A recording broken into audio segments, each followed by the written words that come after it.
আসলে দোষ তো সরকারের নয়, পার্লামেন্টেরও নয়, দোষ আপনার। আপনি অশিক্ষিত লোককে ভোট দিয়ে ওই জায়গায় পাঠিয়েছেন, তার থেকে ভালো কি আশা করতে পারেন? হ্যাঁ, আপনি তো নিম্ন কোয়ালিটির মানুষকে পার্লামেন্টে পাঠিয়েছেন, তার থেকে ভালো কি আশা করতে পারেন? আশা করতে পারেন? একদম পারেন না। তা দোষ তাদের নয়, দোষ আপনার। ভোটটা তোমার সময় একবার দেখতে হবে না যে যদু মধু রাম শ্যাম কাকে দিচ্ছে আমি? শিক্ষিত মানুষদের মর্যাদা আমাদের কাছে নেই, অথচ আমি বিশাল শিক্ষিত মানুষ, আমাকে কেউ দেবে না। অথচ শিক্ষিত মানুষদের সম্মান দিয়েছেন কে? আল্লাহ। পৃথিবীর সূচনা থেকেই শিক্ষিত মানুষদের, জ্ঞানী মানুষদের সম্মান আছে। পবিত্র আল কোরআন বলছে, ওয়া আল্লামা আদামাল আসমাআ কুল্লাহা সুম্মা আরাদাহুম আলাল মালাইকাতি ফাকাল আম্বিউনি বিআসমাই হাউলাই ইন কুনতুম সাদিকিন। আদম আলাইহিস সালামকে আল্লাহ সুবহানাহু ওয়া তাআলা তৈরি করলেন। তৈরি করার পরে পৃথিবীর প্রতিটা বস্তুর নাম জানিয়ে দিলেন, প্রতিটা জিনিসের নাম জানিয়ে দিলেন। এরপরে আল্লাহ সুবহানাহু ওয়া তাআলা ফেরেশতাদেরকে ডেকে বলছেন, আর আদমকেও ডাকলেন। ফেরেশতার আদমকে ডেকে এবার আল্লাহ ফেরেশতাদেরকে বলছে, তোমরা এই জিনিসের নামগুলো বলতে পারবে? তখন বলছে, না আল্লাহ বলতে পারবো না, আপনি যতটা শিখিয়েছেন ততটাই বলতে পারবো, বেশি বলতে পারবো না। তখন আল্লাহ তাআলা বলছেন, আদম বলো তো এই জিনিসগুলোর নাম। আদম আলাইহিস সালাম সব নাম বলে দিলেন। তখন আল্লাহ তাআলা অর্ডার করছেন ফেরেশতাদেরকে যে তোমরা একে সেজদা করো। আদমকে সেজদা করেছিল কি করেনি? করে। একজন করেনি, মিস্টার ইবলিস, তাই না? একজন করেনি, বাকি সবাই করেছিল। আচ্ছা বলুন তো সেজদা কেন করলেন? আদম জ্ঞানী বেশি তাই, তাই না? আদম বেশি জানে তাই। তার মানে বোঝা গেল পৃথিবীর সূচনা থেকে জ্ঞানী মানুষদের সম্মান আছে। আছে না নেই? আছে। তবে এটা আবার কোন জ্ঞানী সেটাও জানার ব্যাপার আছে। এটা একটু ভেঙে বলে দিই নাকি? কোন জ্ঞানী এটা আবার জানার ব্যাপার আছে না নেই? সমাজে একটা মারাত্মক ভাইরাস চলছে, যদি এ কথা আমার মুখে মানায় না, কারণ আমি অল্প শিক্ষিত মানুষ তো। তবে শিক্ষিত আমি অল্প হতে পারি, তবে ভাববেন না যে একেবারে জানি না, এটাও ভাববেন না আপনি। হয়তো বেশি জানি না, তবে একেবারে কমও নয় যে অচল।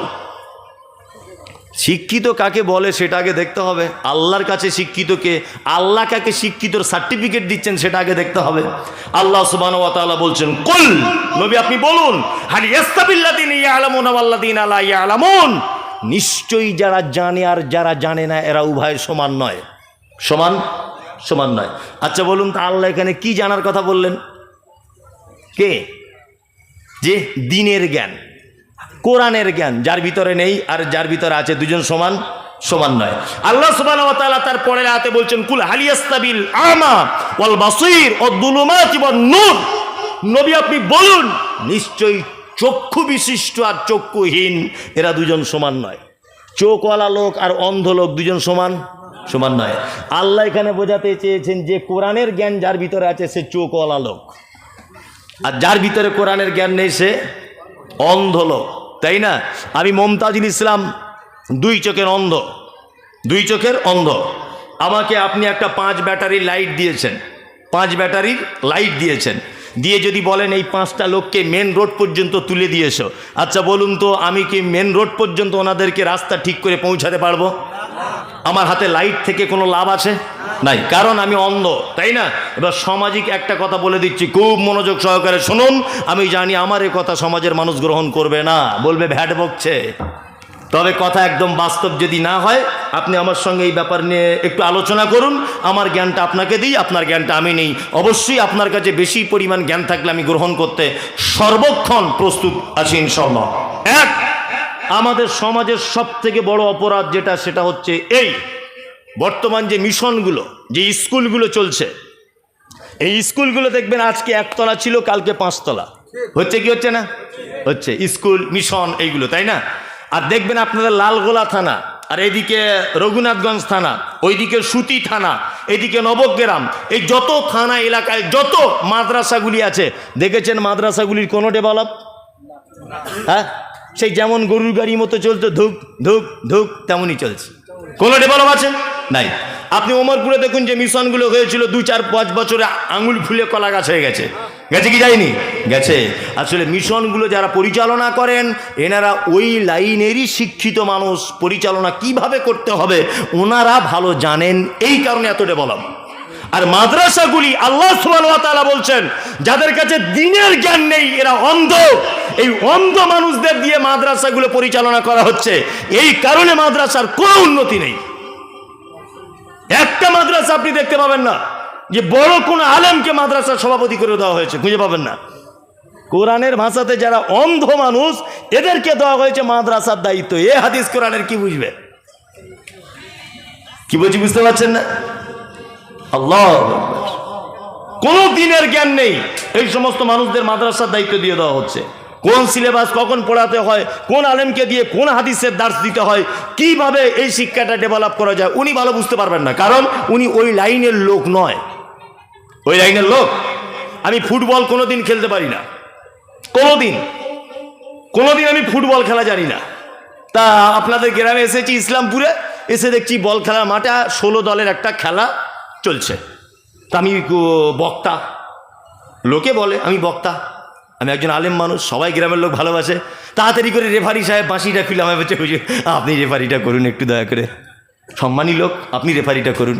আচ্ছা বলুন তো, আমি যদি শেষ পর্যন্ত রেফারিটা করি তাহলে খেলা শেষ পর্যন্ত পৌঁছাবে না 4-5 জন হসপিটালে ভর্তি হবে? কোনটা? হ্যাঁ, 4-5 জন হসপিটালে ভর্তি হয়ে যাবে। কারণ কি করে হ্যান্ডবল হয় আমি জানি না, কোথায় কিভাবে থ্রো করতে হয় এই জ্ঞান আমার নেই, তাই না? কি করে অফসাইড হয় এটা আমি জানি না, কিভাবে কোথা থেকে কর্নার হয় এটা আমি জানি না। জানি তাহলে আমি ভুল জায়গাতে বাঁশি বাজিয়ে দেবো। জি, তা আমাদেরকে বুঝে নিতে হবে। আজকে এমন লোকদেরকে আমরা মাদ্রাসা মসজিদের ডিপার্টমেন্টগুলো দিয়ে দিয়েছি যারা এই ডিপার্টমেন্টে থাকার যোগ্যতা নেই যাদের। অথচ যে সমস্ত মানুষরা এই দায়িত্বের মধ্যে রয়েছেন ওনারাও একবারও বলছেন না নিজে ইচ্ছাতে যে দয়া করে আমাকে এই দায়িত্ব দেবেন না, আমি এই রাস্তার লোক নয়, তাই না? বরঞ্চ ওকে যদি দায়িত্ব না দেওয়া হয় দাম তো করবে না, আরো 5টা লোককে মিটিং করে ওর বিপক্ষে ষড়যন্ত্র করবে। কি করবে না? ওর বিপক্ষে ষড়যন্ত্র করবে। আল্লাহু আকবার। আল্লাহ তুমি জাতিকে হেফাজত করো, আমিন। তার মানে শিক্ষিত মানুষদের, এতক্ষণ যেটা বলতে বলতে ব্যাকলাইনে চলে এসেছিলাম, শিক্ষিত মানুষদের মর্যাদা আছে। এবার আপনাকে একটা কথা বলি, আল্লাহ সুবহানাহু ওয়া তাআলা শিক্ষিত মানুষদের মর্যাদা দিতে দিতে দিতে দিতে দিতে দিতে এক পর্যায়ে একটা সাধারণ রাখাল, মানে বকরি রাখাল, এই রাখালের নাম পর্যন্ত পবিত্র আল কোরআনে লিপিবদ্ধ করে দিয়েছেন। তারই নাম লোকমান হাকিম। নবীও নন, রসুলও নন। লোকটা বাড়ি কোথায়? আমরা জানি যে দুর্ভিক্ষের মহাদেশ বলা হয় দক্ষিণ আফ্রিকাকে, এটা আমরা ইতিহাস পড়েছি। দুর্ভিক্ষের মহাদেশ বলা হয় কোথায়? দক্ষিণ আফ্রিকাকে। এই দক্ষিণ আফ্রিকার একটি শহরের নাম হচ্ছে হাবাসা, বর্তমানে যার নাম ইথিওপিয়া। এই ইথিওপিয়াতে জন্মগ্রহণ করেছিলেন লোকমান হাকিম। পেশায় তিনি একজন মানে কাঠের ফার্নিচারের মিস্ত্রি। আর পেশায় কি ছিলেন না, আর পেশায় তিনি ছিলেন বকরি চড়াতেন, ছাগল চড়াতেন, যেটা সহজ বাংলা ছাগল চড়াতেন। কিন্তু আল্লাহ সুবহানাহু ওয়া তাআলা এত জ্ঞান দিয়েছেন, এত জ্ঞান দিয়েছেন, এত হিকমত দিয়েছেন, এত প্রজ্ঞা দিয়েছেন, এই লোকটার সম্মান আল্লাহ সুবহানাহু ওয়া তাআলা বাড়াতে বাড়াতে বাড়াতে বাড়াতে পবিত্র আল কোরআনের ভিতরে এই মহান ব্যক্তির নামে একটা সূরা পর্যন্ত অবতীর্ণ করে দিয়েছেন। আল্লাহু আকবার। এই লোকমান হাকিম তার বেটাকে জাহান্নামের আগুন থেকে বাঁচাবার জন্য কয়েকটা উপদেশ দিচ্ছেন। সেই উপদেশটা আপনার সামনে আমিও দিচ্ছি আল্লাহর কোরআন থেকে। ইনশাল্লাহ আমরা আমার পরিবারকে এই উপদেশগুলো দিব ইনশাল্লাহ। ইনশাল্লাহ। এক, লোকমান হাকিম তার বেটাকে জাহান্নাম থেকে বাঁচাবার জন্য বলছেন, ওয়াইদ ক্বালা লুকমান আলী ইবনিহি, লোকমান হাকিম তার বেটাকে বলছো, হুয়া ইয়াইদুহু ইয়া বুনাইয়া লা তুশরিক বিল্লাহ ইন্নাশ শিরকা লাযুলমুন আযীম। লোকমান হাকিম তার বেটাকে বলছে, হে বেটা, আল্লাহর সাথে কখনো শিরিক করে দিও না। নিশ্চয়ই পৃথিবীতে পাপের জগতে সবথেকে বড় পাপ, তার নাম হচ্ছে শিরক। বড় পাপের নাম কি? শিরক। শিরক মানে কি এটা বুঝে নিতে হবে। এক, শিরক মানে আল্লাহর যে ক্ষমতা আছে এই ক্ষমতা পৃথিবীর অন্য কারো আছে এটা মনে করা শিরক। সহজ বাংলায় বুঝলেন? আল্লাহর যে ক্ষমতা আছে এই ক্ষমতা পৃথিবীর অন্য কারো আছে এটা মনে করা শিরক। এর বিপরীত শব্দ কি? এর পক্ষের শব্দ কি? এর পক্ষের শব্দ, বিপক্ষের শব্দ হচ্ছে তাওহীদ। এর মূল শব্দ কি? তাওহীদ। তাওহীদ মানে একজন বলুন, কে কে বলছে একত্ববাদ? এটা আহলে হাদিস গ্রাম তো। তাওহীদ মানে কি? একটা লোক বলুন, সামনে থেকে অন্ধকারে দেখতে পাচ্ছেন, একটা লোক বলুন। তাওহীদ মানে একত্ববাদ। কেমন একত্ববাদ আপনাকে বলছি। এই তুমি উঠে দাঁড়াও, তোমার নাম কি? হ্যাঁ, হেফজুর রহমান। হেফজুর রহমান, তুমি উঠে দাঁড়াও। আচ্ছা, আমি ওকে বললাম, তাওহীদ বোঝাচ্ছি আপনাকে। আপনি ভাববেন না যে গতানুগতিক কোনো বক্তব্য রাখছি, আপনি এটা জানার বিশেষ প্রয়োজন। তাওহীদ কি সেটা আমি বলছি। এক, হেফজুর রহমান তুমি দাঁড়াও। হেফজুর রহমান দাঁড়িয়ে গেল। আচ্ছা, ওর পাশে আছে খায়রুল।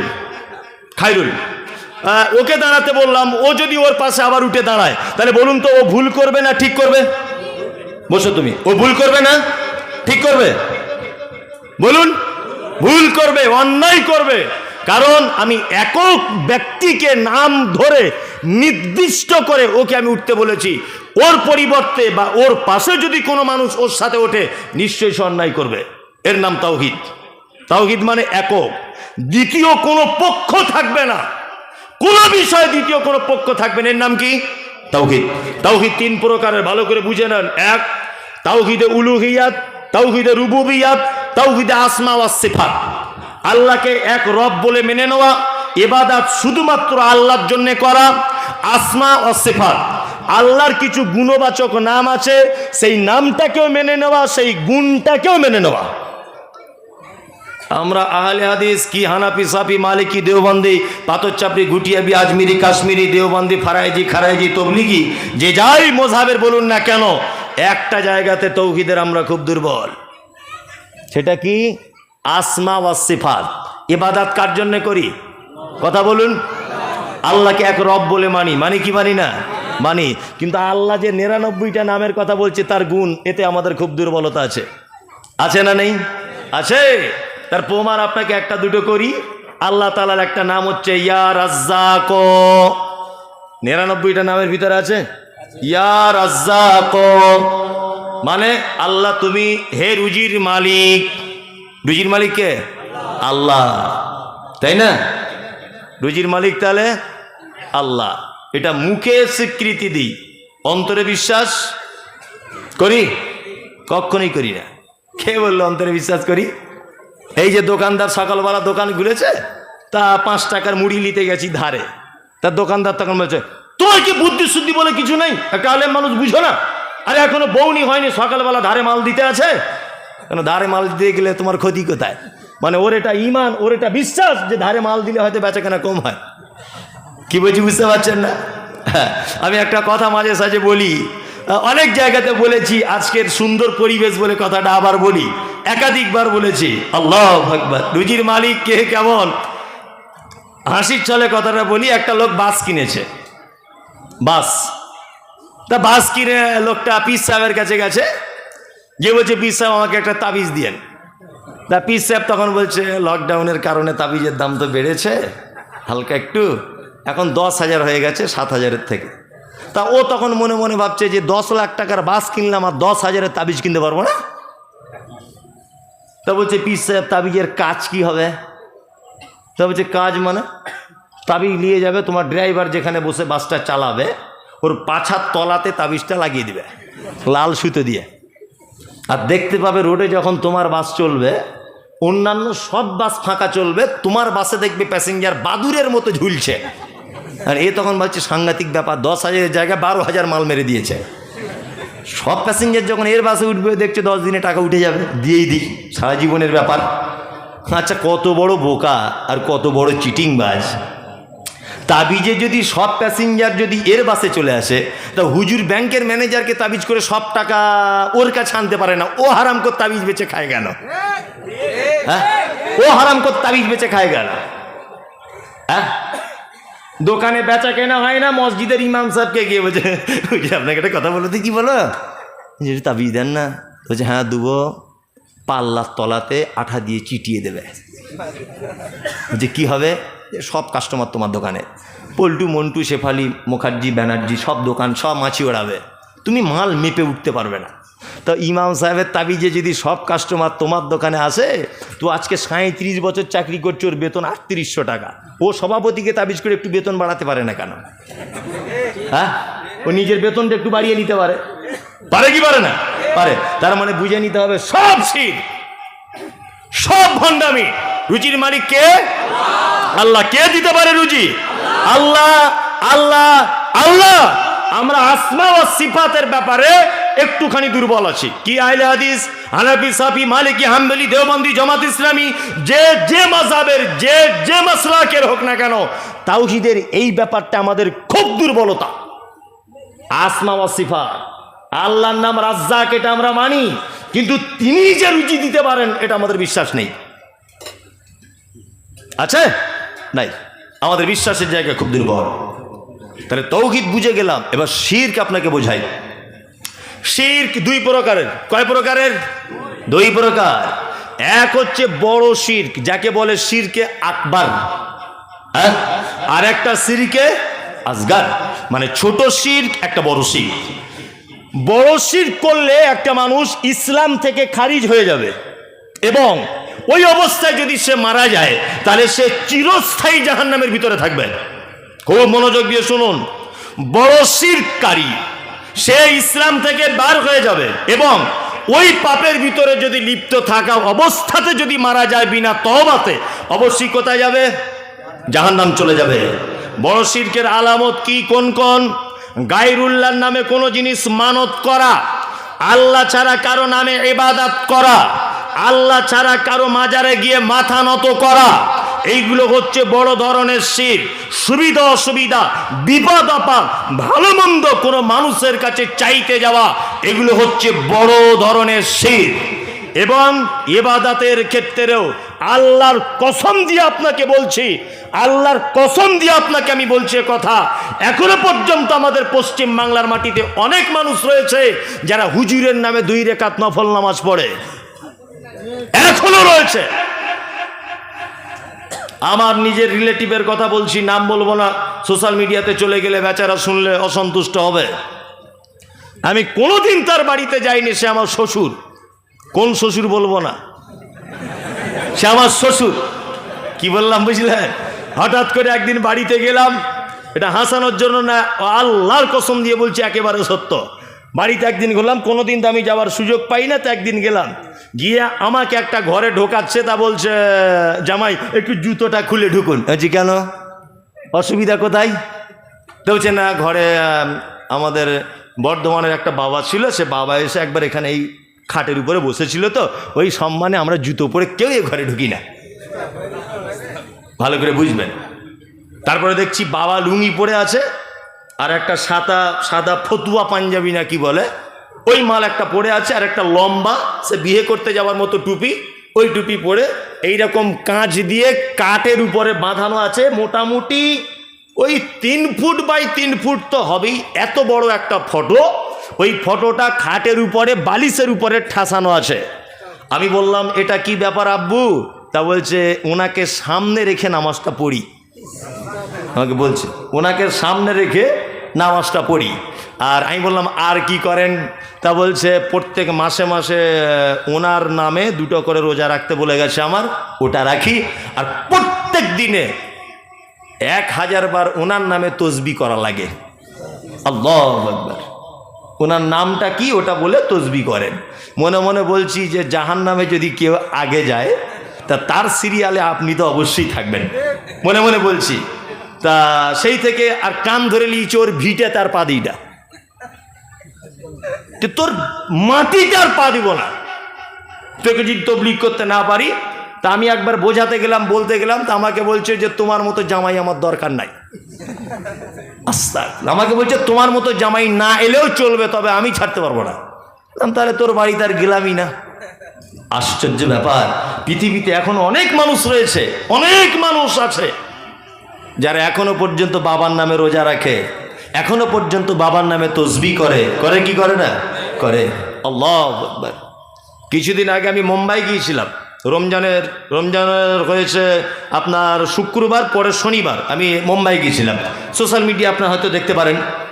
তা মুম্বাই হাজিয়ালিতে বেড়াতে গেলাম, গিয়ে দেখছি একটা লোক বড় ঝাঁটা নিয়ে দাঁড়িয়ে আছে, আর নিজে দেখে এসেছে, একদম নিজে ক্যামেরা করা আছে মোবাইলে। তো সবাই যখন সেজদা দিচ্ছে, সেজদা দিয়ে উঠে আর ওই লোকটা ওই ঝাঁটা মতো কি নিয়ে মাথায় এরকম করে মেরে দিচ্ছে। কেউ গেছেন এখানে? হ্যাঁ, সত্যি না মিথ্যা বললাম? সত্যি সত্যি। এটা হচ্ছে শিরক আকবার। এই অবস্থায় যদি একটা মানুষ মারা যায় অবশ্যই জাহান্নাম চলে যাবে। কোরআনে একটা শব্দ আছে, তার নাম মুশরিক, আছে না নেই? মুশরিক কাকে বলে জানেন এটা? আচ্ছা বলুন তো, হিন্দু মুশরিক কি মুশরিক নয়? একদম মুশরিক নয়। কে বললো হিন্দু মুশরিক? হিন্দু মুশরিক নয়। হিন্দুদের ব্যাপারে বলা আছে সাবেই। হিন্দু ভাইরা হচ্ছে সাবেই। সাবেই কারা? যারা আল্লাহ আছে এটা মানে। ভালো করে বোঝার চেষ্টা করুন, যারা আল্লাহ আছে এটা মানে আর মাটির দেবদেবীর পূজা করে, তাদের আলাদা আলাদা দেবীর আলাদা আলাদা ক্ষমতা আছে এটাও বিশ্বাস করে, এরা হচ্ছে সাবেই। বর্তমান হিন্দু ভাইরা এরা আল্লাহকে মানে, বলে না উপরওয়ালা, কিছু হলে বলে না উপরওয়ালা, তার মানে উপরে একজন আছে, ও জানে। জানে কি জানে না? আবার আলাদা আলাদা ঠাকুরের আলাদা আলাদা পাওয়ার। ওই জন্য দেখবেন যারা লোহা লাকড়ের কাজ টাজ করে ওরা দেখবেন কিসের পূজা করে? বিশ্বকর্মা। মানে ওরা জানে যে লোহা লক্করের ডিপার্টমেন্টে বিশ্বকর্মা আছে, এটা ওনাদের ধারণা, তাই না? তাই আর গঙ্গাতে নেমে যখন প্রণাম করে সূর্যের দিকে, ওরা একটা ধারণা করে যে মা গঙ্গা দেবীর সন্তান পৃথিবীতে যত মানুষের আগমন, এই জন্য গঙ্গা দেবীকে প্রণাম করেন ওনারা। যাই হোক, আমি ভিন্ন ধর্মের কথা বলছি না, ওনারা ওনাদের জায়গায় সঠিক, ওনারা ওনাদের জায়গায় ঠিক, আমি কোনো ধর্মকে ছোট করতে চাইছি না। মুশরিক তাহলে কারা? মুশরিক হচ্ছে তারা যারা এক আল্লাহকে মানে, এক আল্লাহর ক্ষমতাকে মানে, অথচ আল্লাহর কাছে ডাইরেক্ট পৌঁছানো যায় না, দেবদেবীর মাধ্যমে পৌঁছাতে হয়, এই আকীদা পোষণ করে, এই বিশ্বাস রাখে, এরা হচ্ছে মুশরিক। যেমন হযরত মুহাম্মদ সাল্লাল্লাহু আলাইহি ওয়াসাল্লামকে আল্লাহ তাআলা বলছেন, নবী আপনি আবু জেহেলকে বলুন কাবার মালিক কে? আবু জেহেল এক বাক্যে বলবে কাবার মালিক আল্লাহ। আপনি জিজ্ঞাসা করুন রাত এবং দিনের বিবর্তনের মালিককে, তারা এক চান্সে বলবে আল্লাহ। আপনি বলুন সুস্থতা অসুস্থতার মালিককে, তারা বলবে এক চান্সে আল্লাহ। আপনি জিজ্ঞাসা করুন হায়াত মওতের মালিককে, তারা এক বাক্যে বলবে আল্লাহ। তবে সেই যুগের মুশরিকদের এটা ধারণা ছিল আল্লাহ সমস্ত কিছুর ক্ষমতাবান, অবশ্যই তিনি ক্ষমতাবান, অবশ্যই তিনি ক্ষমতাবান। তবে মুহাম্মদ শুনে রেখে দাও, তোমার আল্লাহর কাছে ডাইরেক্ট পৌঁছানো যায় না, 360টা দেবদেবীর পূজা করার মাধ্যমে তোমার আল্লাহর কাছে পৌঁছাতে হয়। বর্তমান বিশ্বে পশ্চিম বাংলাতে, ভারত পাকিস্তান বাংলাদেশের মাটিতে এইরকম কিছু মুসলিমদেরও আকীদা রয়েছে যে আল্লাহর কাছে ডাইরেক্ট পৌঁছানো যায় না, হুজুরের মাধ্যমে আল্লাহর কাছে পৌঁছাতে হয়। ওই জন্য আমি বলি যে মক্কার মুশরিক আর পশ্চিম বাংলার মুশরিকের এতটুকুই ডিফারেন্স, তখনকার দিনের মুশরিকেরা মাটির দেবদেবী, পাথরের দেবদেবী তৈরি করে মাটির উপরে রেখে তাদের মাধ্যমে আল্লাহকে খুঁজে পেতে চাইতো। আর বর্তমানের হুজুর যে মুশরিক, এর বাপকে দাদুকে কবরের ভিতরে ঢুকিয়ে দিয়ে আল্লাহকে তার মাধ্যমে ডাকতে চাইছে। মানে তখনকার দিনের মুশরিক মাটির উপরে রেখে আল্লাহকে ডাকতো, আর এ হুজুর বড় পাঞ্জাবি পরা, সাদা সাত পাগড়ি মাথায় দিয়ে, হাতে তসবিহ নিয়ে, এই মুশরিক আর ওই মুশরিকের ডিফারেন্স এই জায়গাটায়।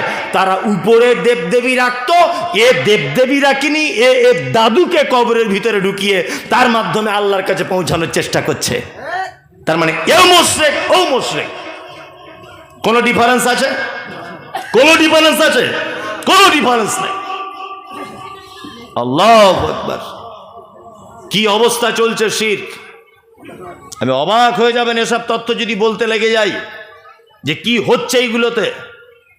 মারাত্মক বড় শিরক।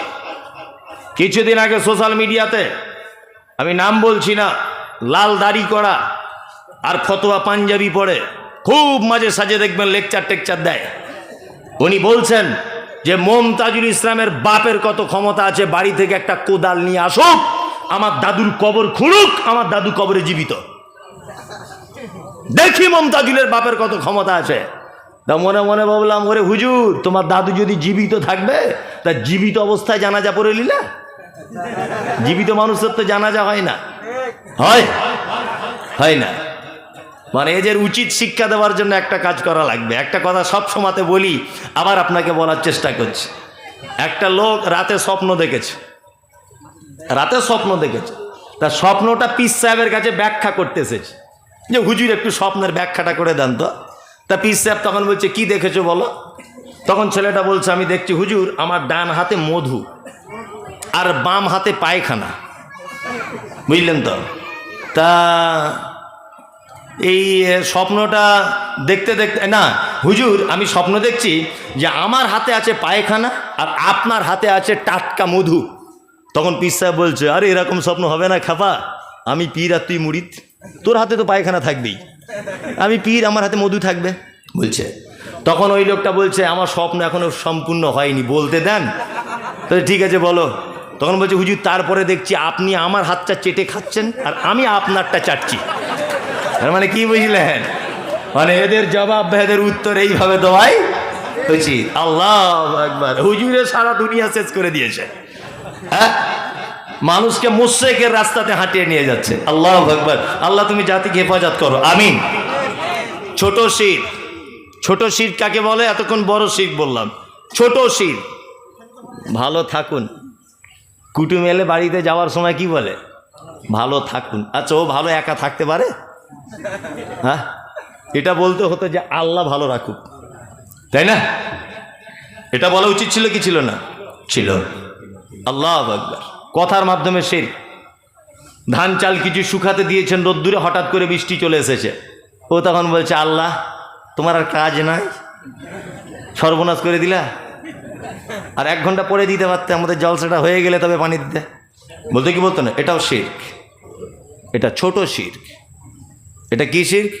ছোট শিরক। চলুন, মায়ের নামে কসম করা এটাও শিরক।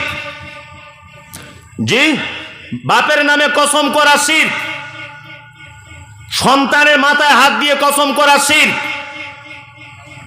কোন জিনিসের মাধ্যমে ভালো মন্দ কিছু জানা এটাও শিরক। কেউ ছিল বলে আমি বেঁচে গেলাম এটাও শিরক, তবে এগুলো ছোট শিরক। এই শিরক করলে ক্ষমা চাইলে ক্ষমা হয়ে যাবে ইনশাল্লাহ, ক্ষমা হয়ে যাবে ইনশাল্লাহ। লোকমান হাকিম তার বেটাকে সর্বপ্রথম উপদেশ দিচ্ছেন, বেটা শিরক থেকে বাঁচো, শিরক মারাত্মক বড় পাপ, মারাত্মক বড় পাপ, শিরক থেকে বাঁচো, মারাত্মক বড় পাপ, শিরক থেকে বেঁচে যাও। ছোট শিরক, এই যে লাল সুতো বেঁধে ছেলেরা ঘুরছে হাতে, তাবিজ পড়ছে, আপনাদের এখানে সব চলে না তো? চলে, হ্যাঁ চলে, ব্যাপক বলছে চলছে। হাতে তাবিজ বাঁধছে, গলায় সুতো বাঁধছে, কেউ গাছ বাঁধছে হাতে, বাঁধছে কি বাঁধছে না? আরে ওষুধ খেলে কাজ হয়, ওষুধ গায়ে মাখলে তো কাজ হয় না, হয়? আপেল খেলে শরীরের উপকার হয়, আপেল যদি কেউ গলায় বেঁধে ঘোরে কাজ হবে? কাজ হবে না। লজিকেও ভুল, এগুলো একটা শিক্ষিত মানুষ বুঝতেও ভুল করে। আরে ডাক্তার আপেল খেতে বলেছে, আপেল খেলে শরীরের ভিটামিন হবে, অনেক কিছু হবে, তাই না? এখন সে যদি আপেলটা গলায় দড়ি দিয়ে বেঁধে ঘোরে, কাজ হবে? সব শিরক। আল্লাহু আকবার। আল্লাহ তুমি জাতিকে শিরক মুক্ত করে দাও, আমিন আমিন। লোকমান হাকিম তার বেটাকে তারপরে বলছেন, কি বলছেন?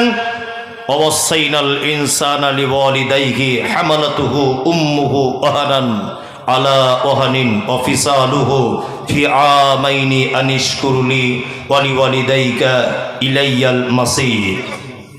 আল্লাহ সুবহানাহু ওয়া তাআলা বলছেন, আর আমি মানুষকে তার পিতামাতার সঙ্গে সদ্ব্যবহার করার নির্দেশ দিয়েছি। তার মাতা তাকে 2 বছর যাবৎ দুধ পান করিয়েছে, অতীব কষ্ট করে গর্ভধারণ করেছে। উচিত প্রতিটা মানুষের তার পিতামাতার প্রতি কৃতজ্ঞ হওয়া এবং আমার নিকটে ফেরত আসতে হবে, এটা বিশ্বাস রাখা। আপনার কাছে বিনীত অনুরোধ, জান্নাতে যাওয়ার এবং জাহান্নাম থেকে বাঁচার পৃথিবীতে যদি মানুষের কোনো মাধ্যম থাকে তাহলে 2 জন মানুষ। কে কে? আব্বার মা। এই 2টো মানুষের মাধ্যমে আপনি হাজারো বিপদ থেকে বেঁচে যেতে পারেন, হাজারো বিপদ থেকে বাঁচতে পারেন।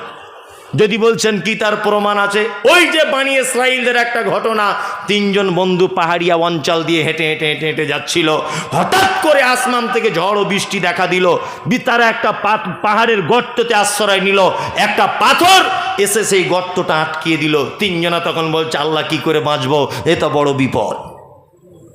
একজনা বলছে আল্লাহ আমার আব্বা মা, আমার মা বৃদ্ধা বয়সে আমার কাছে আমার মায়ের এত সেবা করতাম, আমার মায়ের রাতের বেলা পানি পান করাতাম, তাকে খেতে দিতাম, তার সেবা যত্ন করতাম।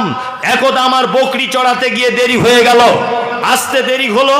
আমার মায়ের মাথার কাছে আমার আসতে দিয়ে দেশে দেখছি আমার মা ঘুমিয়ে গেছে।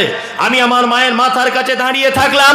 আমার মা যতক্ষণ না পর্যন্ত উঠলো ততক্ষণ পর্যন্ত সেইখানে দাঁড়িয়েছিলাম। বকরির দুধ দহন করে মাকে পান করালাম। আল্লাহ, তুমি যদি আমার মায়ের এই সেবা যত্ন করাটা তুমি যদি ভালো মনে করো, অবশ্যই তুমি আমাদের এই গুহা থেকে বাঁচিয়ে দাও। আল্লাহ নবী সাল্লাল্লাহু আলাইহি ওয়াসাল্লামের হাদিস প্রমাণ করে পাথরের 3 ভাগের 1 ভাগ ভালো হয়ে গেল। আর একজন মানুষ বলছে, আল্লাহ, আমার জীবনে একটা বড় ভালো কাজ রয়েছে, আমার একটা অপরূপা সুন্দরী চাচাতো বোন আমাকে ব্যভিচারের জন্য আহ্বান করে, ব্যভিচার করব একেবারে রেডি। সেই সময় তো আমি বললাম, ইন্না খাফুল্লাহ, নিশ্চয়ই আমি আল্লাহকে ভয় করি। আল্লাহ, তোমার ভয়ে ব্যভিচারের ওই সাংঘাতিক মুহূর্ত থেকে আমি নিজেকে আটকে রেখে চলে এসেছিলাম। পাথরের দ্বিতীয় আর 1 ভাগ হটে গেল, আর 1 ভাগ থেকে গেল। আর একজনা তার উক্তিটা প্রকাশ করলো, তার মধ্যে সেটা বিস্তারিত বলছি না। একটা হচ্ছে এই যে পিতা মাতার সেবা করার কারণে অবশ্যই বিপদ থেকে বাঁচা যায়। কিছু লোক আছে দেখছি ওমরা হজ করতে যাচ্ছে ঘন ঘন, টাকা হয়েছে কি করবে, শুধু দেখছি ওমরা হজ করতে যাচ্ছে। মানে ও ভেবেছে মনে হয় কাবা শরীফে গেলেই, মক্কা মদিনা ঘুরে এলেই আর টাকা পয়সা খরচ করে দিলেই মনে হয় জান্নাত ঢুকে যাওয়া হবে। আর বাড়িতে এসে দেখতে পাওয়া যাবে যে মা ইমাম সাহেবের মতো পালি সিস্টেমে ভাত খাচ্ছে না। আল্লাহু আকবার, আল্লাহু আকবার। কোথায় জান্নাত খুঁজছেন আপনি, কোথায়? আল্লাহ নবী সাল্লাল্লাহু আলাইহি ওয়াসাল্লাম বলেছেন, তোমার মায়ের পায়ের তলাতেই জান্নাত। তার মানে মায়ের পায়ের তলাতে জান্নাত নেই। আল্লাহ নবী সাল্লাল্লাহু আলাইহি ওয়াসাল্লাম সম্মান বুঝিয়েছেন যে জান্নাতের আর কি সম্মান, তার থেকেও বেশি সম্মান তোমার মায়ের। আল্লাহু আকবার, আল্লাহু আকবার। পিতামাতার প্রতি শ্রদ্ধা ভালোবাসা আছে? আছে? নেই? কে বললো আছে? যে আছে বলছে তার বাড়িতে খবর নিয়ে দেখবে। এখন জলসাতে আছে বলে দেওয়া খুব সহজ। যদিও আপনার ইচ্ছা থাকলেও আব্বা মায়ের সঙ্গে ভালো ব্যবহার করব, থানার বড় বাবুর জন্য আপনি পারছেন না। যদি বা আপনার হয়তো ইচ্ছা আছে আব্বা মায়ের সঙ্গে ভালো ব্যবহার করব, কিন্তু বাড়ির গিন্নিদের জন্য সম্ভব নয়। সম্ভব? সম্ভব নয়। একটু কিছু ভালো মন্দ এনে দিয়ে দেখুন, রাতের ঘুম হারাম করে দিবে। সারা জীবন বাপ মাকেই দিয়ে যাও, আমার কাছে থাকতে হবে না, যাও। বলবে এটা, বলবে কি বলবে না? বলবে। আল্লাহ নবী সাল্লাল্লাহু আলাইহি ওয়াসাল্লাম বোকা মানুষ ছিলেন না খুব জ্ঞানী মানুষ ছিলেন? খুব জ্ঞানী মানুষ ছিলেন, যার জ্ঞানের সংস্পর্শে যাওয়াই মুশকিল। আল্লাহ নবী সাল্লাল্লাহু আলাইহি ওয়াসাল্লাম বলেছেন, একটা নারীকে 4টে গুণ দেখে বিবাহ করো। কটা গুণ? 4টে গুণ। 1, সে সুন্দরী কিনা সেটা দেখো।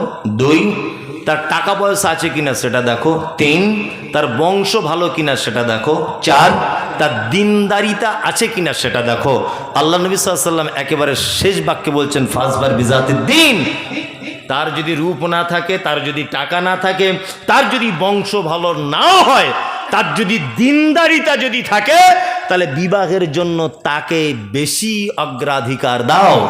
এইরকম মেয়েকে যদি বিবাহের জন্য তোমরা প্রস্তাব না দাও, পৃথিবীতে অতি সত্বর ফাসাদ সৃষ্টি হবে।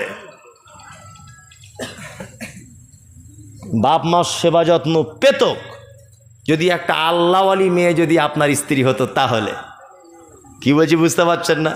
আর বাপ মারা সেবা যত্ন পাচ্ছে না, তার একটা কারণ আছে। কারণ কি? বেটার বহু যখন দেখতে গেছে তখন বলছে, মা তোমার নাম কি গো? বলছে, আমার নাম ঝিনুকমালা। বলছি, তাই? সাংঘাতিক নাম কিন্তু। আচ্ছা আচ্ছা, তোমরা কটা ভাই বোন? না, আমার বোন টুন কেউ নাই, ভাই নেই, আমি একাই। আচ্ছা আচ্ছা আচ্ছা, তাই নাকি? বলছে, হ্যাঁ। বলছে, তোমার আব্বা কি করে? বলছে, আমার আব্বা তেমন কিছু করে না, আমার আব্বা 17টা লরি আছে, আর ওই জঙ্গিপুর মেন রোডের ধারে 10টা দোকান আছে। তখন ও বলছে, সাংঘাতিক পছন্দ আমার, সাংঘাতিক পছন্দ। ভাই আপনি কবে যাবেন? আমার ছেলেকে দেখতে বলুন, কবে যাবেন? সব হয়ে গেল। তারপর লাস্টে বলছে, মা তুমি কি করো? পড়াশুনো করছো? বলছে, না পড়াশুনো করছি না এখন। কী করছো? যে মাঝে সাঝে টিকটক করি, ভিডিও করি। বাড়ি এসে চাচা তখন গল্প করছে, শুনেছ সাংঘাতিক ব্যাপার। বলছে কি ব্যাপার? বলছে 12খানা লরি, বুড়ো মরে গেলেই আমার বেটা পেয়ে যাবে। আবার রাস্তার ধারে 10টা দোকান। আবার এ তো আরও মারাত্মক ব্যাপার, আমাদের যে বৌমা হচ্ছে টিকটকে নায়িকা। তো শাশুড়ি তখন বলছে মারাত্মক ব্যাপার, নায়িকা? বলছে হ্যাঁ। বলছে ওকে কালকে রাতেই নিয়ে চলে এসো, ছেলেকে যেমন হোক করে বলে।